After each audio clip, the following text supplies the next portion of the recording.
এটা নতুন ঘটনা নয়, গত 100 বছরই ঘটনা ঘটছে, কেউ বিচার করে না। আমি চেষ্টা করেছি সাধ্যমতো। তত্ত্বাবধায়ক সরকারের কাছে সব কাগজ আছে, আপনার রেল সচিবের কাছে। পদুয়ারের বাজার ব্যারিকেড ম্যাডাম টাকা দিয়েছিল, লুট করে খেয়ে ফেলেছে আওয়ামী লীগ সরকারের সময়। এই ঢাকা চট্টগ্রাম মহাসড়কের জন্য 750 কোটি টাকা দিয়েছিল সাইফুর রহমান। এই কাজটি কমপ্লিট করতে পারি। আমি আমার সব কাগজ আছে, আপনি যে দেখুন। আমি কালকে ডাক্তার অ্যাপয়েন্টমেন্ট, আমি ডাক্তার দেখা হয়ে গেলে আমি কাল রাত্রে অ্যাপ্লাই করবো, চেষ্টা করছি। আমার ঘুম যাওয়ার জোগাড় নাই।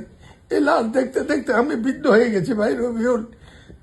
এই পদ্মের বাজারের রেলে দানবী ব্যারিকেড আমি শান্তি পাবো জীবনে।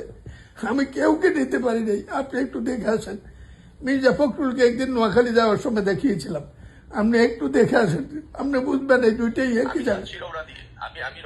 রবিউল, আল্লাহ আপনার মঙ্গল করুক।